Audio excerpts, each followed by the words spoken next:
Hello and welcome back to Studio 21. I'm your host Mia. And I'm Audrey. Today we have in store for you some news about the Mean Girls cast, a look at a cinnamon bun place you'll want to stop by, insight on the new Spider-Man 2 game, and we are joined in the studio today by special guest Los Juanos, so stay tuned.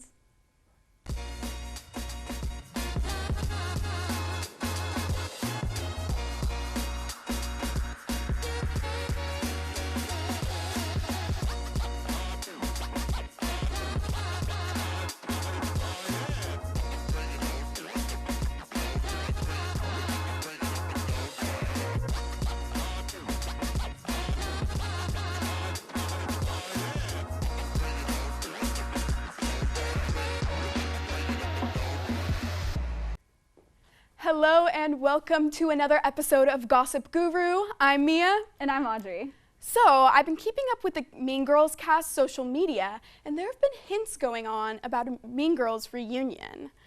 A reunion? As they should. Fans theorized the reunion, whether it would be a new movie for the musical or the movie musical coming out. What was it? Guess. The new movie, obviously. Wrong! It's a Walmart commercial. A Walmart commercial. Iconic but disappointing. Hey, want to know something less disappointing? Always. After Matthew Perry's death, co-star Lisa Cash revealed that she almost played the woman who Chandler was supposed to cheat on Monica with. Oh, but he didn't cheat on Monica, did he? Nope. Before it was officially filmed, Matthew Perry convinced writers to scrap the storyline altogether. What a slay, but I'm also confused. This is following a big fight between Chandler and Monica, where Monica hangs out with Richard. Originally, Chandler hit it off with a worker at the hotel, then they went on to have an affair. I can't believe it. Exactly. Perry argued that the audience would never forgive Chandler for cheating on Monica, and even Lisa agrees with him. Wow, that's actually really cool he did that. For real. Speaking of cool, next up is the music video of the week, Wendy by Bad Veins.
Never thought I'd miss someone like I miss you, Wendy.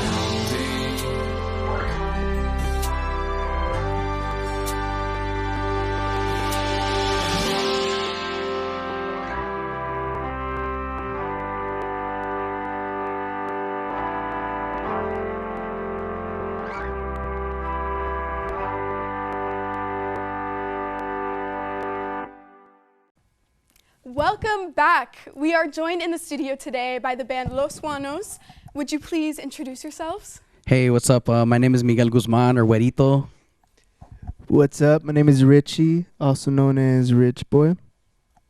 Hey, how's it going? I'm Frankie Dank. Valdemar Esquivel. Longoria. Alrighty. Sus órdenes.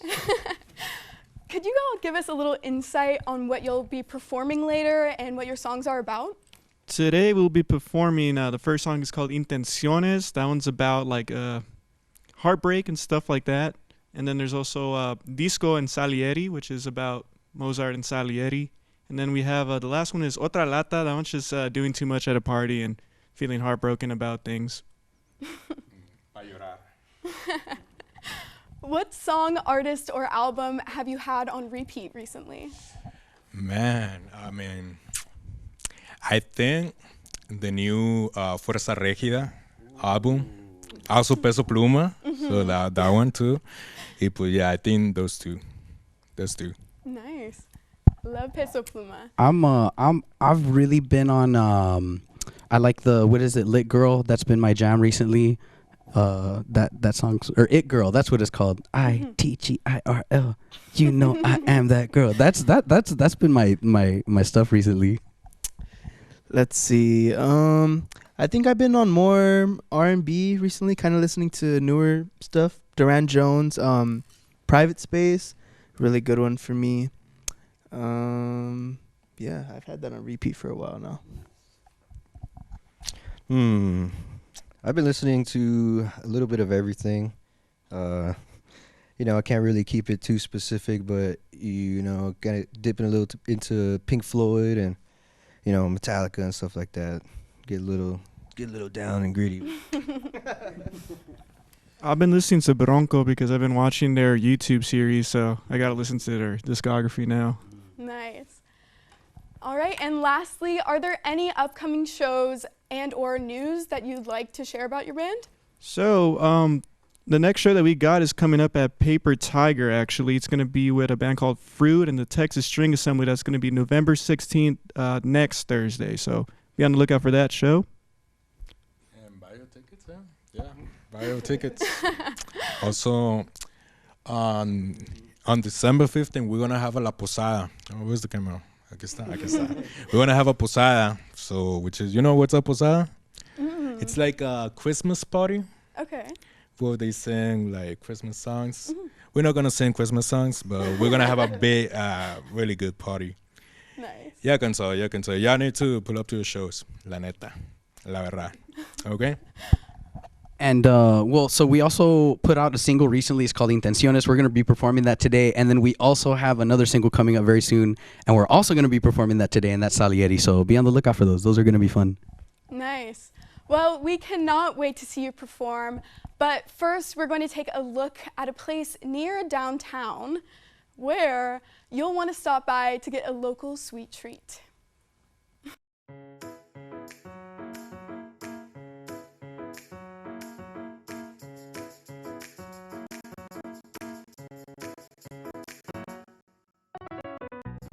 Hi, I'm Kate, and today I am at Cinnaholic in Southtown San Antonio with Nikki, one of the owners.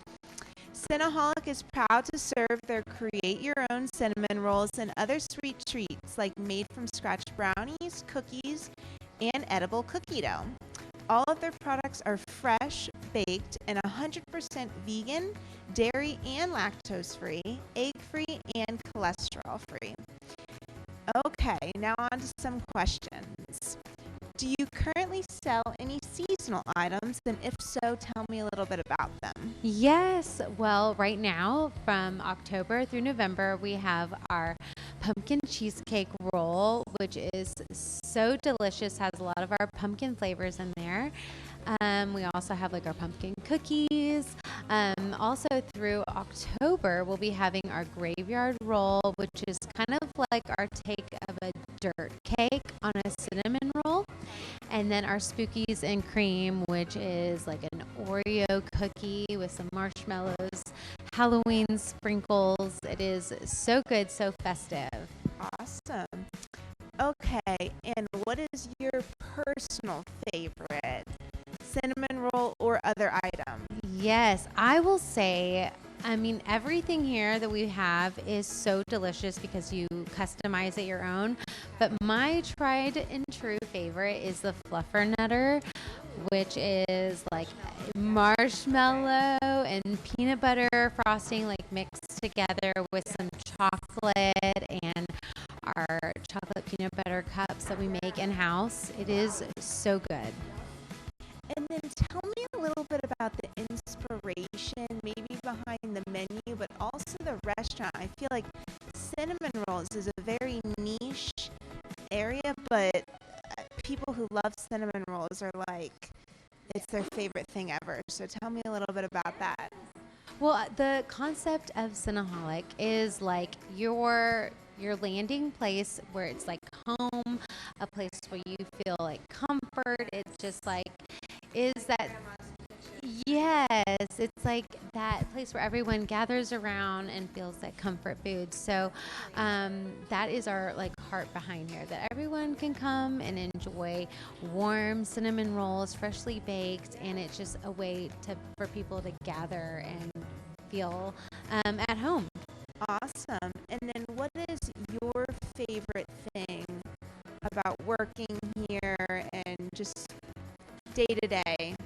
You know, honestly, it is the customers and like meeting people. It is so fun to build those relationships, to see people come over again and again, especially whenever there's someone who has an allergy and may not be able to, you know, enjoy cinnamon rolls or other treats in other places. They come here and they know they can get anything off the menu, and it's a completely, you know, safe place for them. Awesome. Thanks so much, Nikki.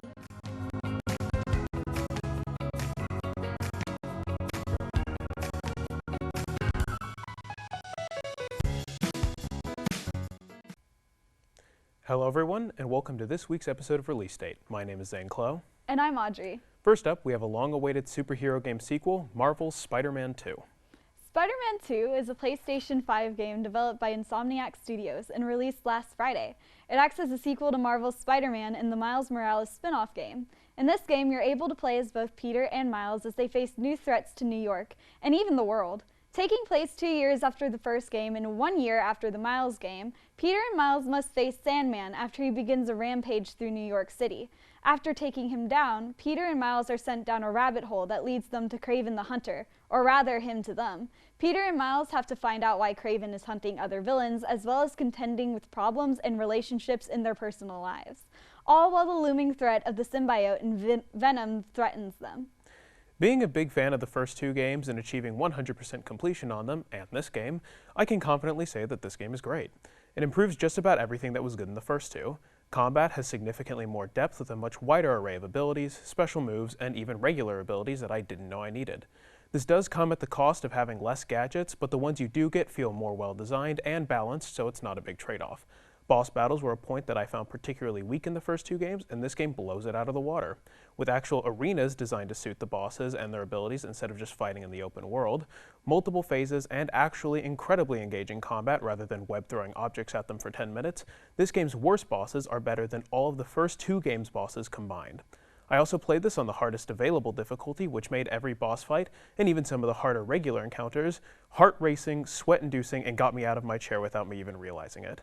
Side content of this game is mostly great, with the number of app request missions being decreased in favor of higher quality missions, some of which are incredibly emotionally poignant, which I did not expect. A lot of side content is just collecting objects around the map, close to 100 different ones, which is fine by me as they're usually pretty engaging. Enemy bases function about the same, with no complaints there. Most of the unlockable costumes are good, and even though some are underwhelming, the addition of 3 additional colorways to most suits deepens customization and player expression, which is always great. The story is good, with even crazier and more action-packed moments than the first 2. However, the emotional climax of this game doesn't hit quite as hard as the first game, even though it really tries to. My biggest complaint about the game, and by extension all of the games, is stealth.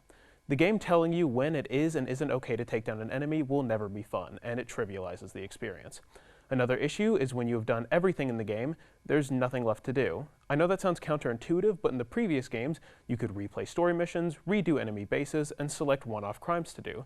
This game lacks that entirely, and feels very empty and barren when all's said and done.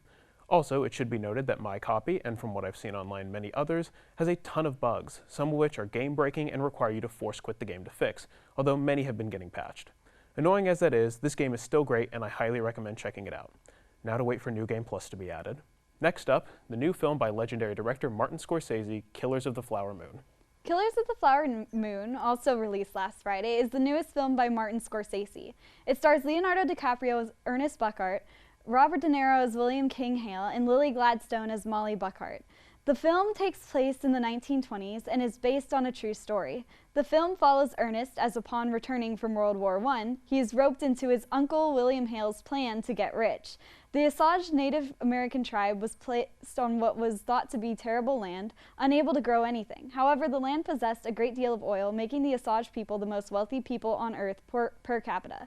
Hale deserves a plan for Ernest to marry a woman named Molly, whose family, including her mother and sisters, possesses massive wealth from the land they own.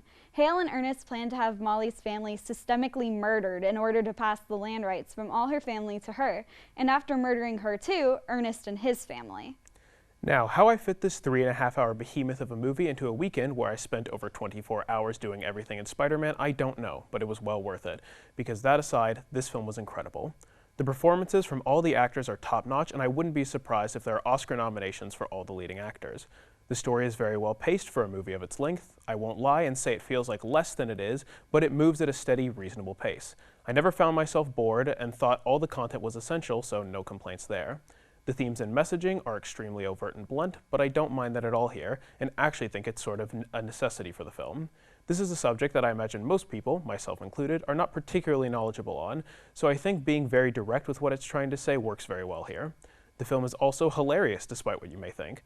I'm not kidding when I say this is the funniest movie released this year that I've seen, with consistent and spaced out and extremely effective jokes that never ruin the tension or tone of the film, but accentuate it and add on to it. Much of the humor is ironic and mocking the racism, bigotry, and to some extent how absurd the situation itself is, and I couldn't get enough of it. The film is also beautifully shot, with excellent attention paid to color that reminds me of Kubrick's Barry Lyndon or Kurosawa's Ron. The music was also great, enhancing every scene it was in without being overbearing. I genuinely have no complaints about this film. Of everything I've seen released this year, this film stands far and above everything else, and I can't recommend it enough.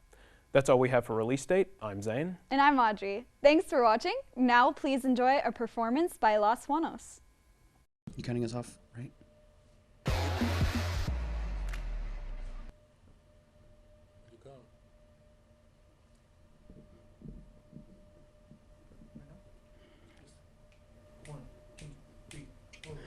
Nadie podría aguantar el amor intentar. Yo te juro no fue mi culpa, intenciones puras.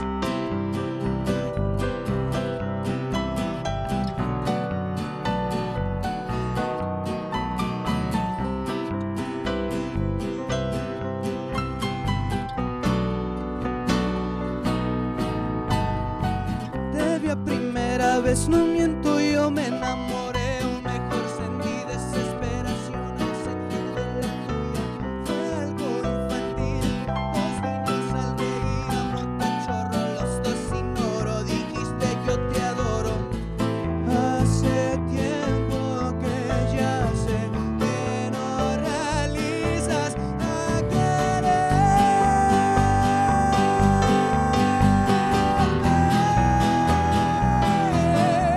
Pero fue cielo.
Thank you.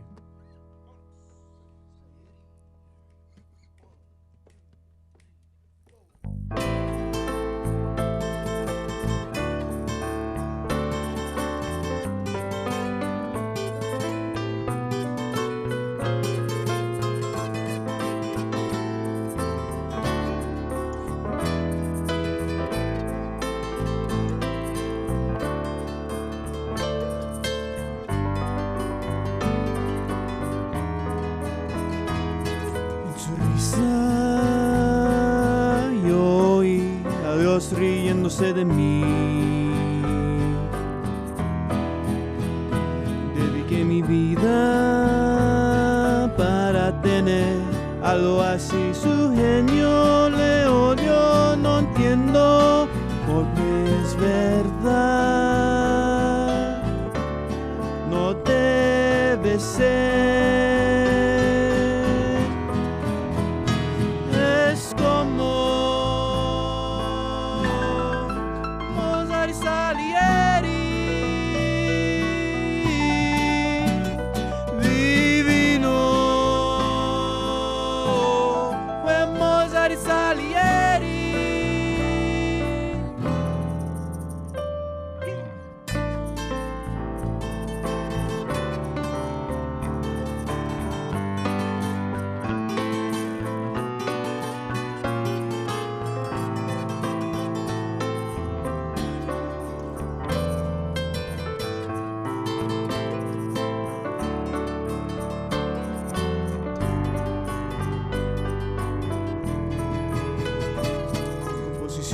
Composiciones que me tiran a su sombra bestial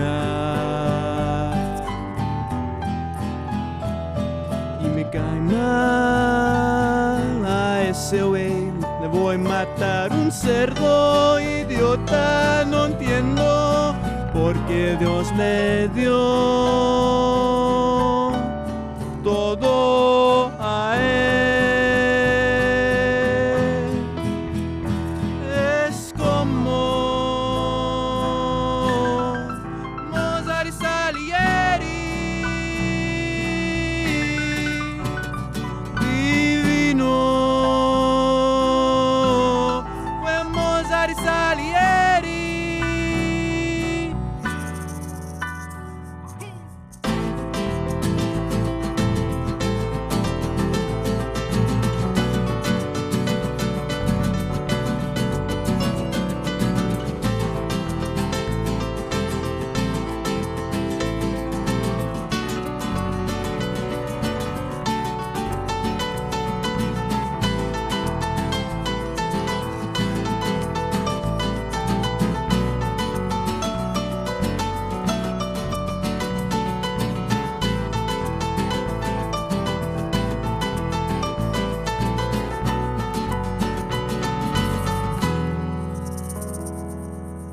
Thank you. All right. And we've been Los Juanos. This last song we played, we actually have it coming out pretty soon. It's called Disco en Salieri. The first song is called Intenciones. And this next one is going to be called Otra Lata. Take it away, Richie.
Thank y'all very much. We're Los Juanos. Have a great night.